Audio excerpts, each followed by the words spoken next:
In October 1982, a then camera-shy money manager from Boston made his television debut. His mutual fund had the best 5-year record in investing, and soon he would become a household name, at least in the Lily Tomlin and Don Rickles households.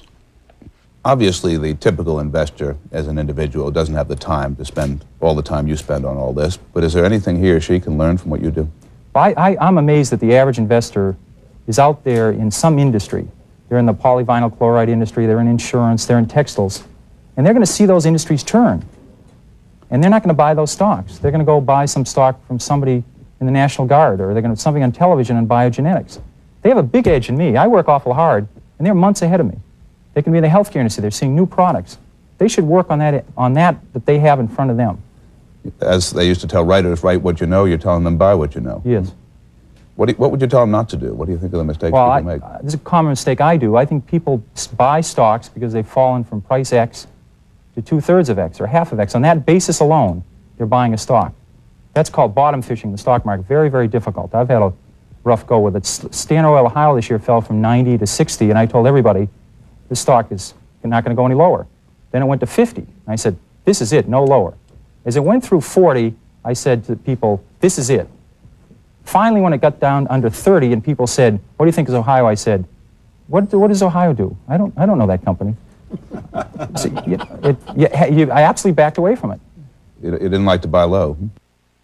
One of the pleasures of hosting this program has been meeting some of the most successful investors of all time. Back in 1995, I interviewed a stripling of 98 years about the markets. Phil, what's the single most important thing that you have learned about investing over the past 3/4 of a century? Patience. Patience. Expand on that. How do you apply patience? Well, I buy things for myself and for clients to hold for 5 years, 10 years. Well, I won't be around for 10 years or any sizable part of it. But you've fooled us before. You could fool us again. One of the most remarkable things about you is that you don't rest on your laurels. You're out there every day as an active investor. What do you think of this stock market today? I think it's dangerous at present levels.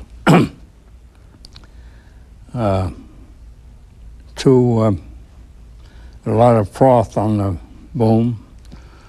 I think probably we're in for maybe something like 1987, when the market went down 500 points in one day. Perhaps we'll have a repeat of that. But in the long run, this is a great country, despite having too much government. And I think in the long run, the market will recover, and people who buy the right stocks and sit on them are going to do very well. What do you do, given your experience, when you think there may be too much froth, when you think there may be a major correction, even a crash? Do you sell all your stocks? No, I really don't do anything. You just show that patience, huh? I bought them for the long pull, and I've seen a lot of recessions, and I can live through them, and I can do it again, perhaps.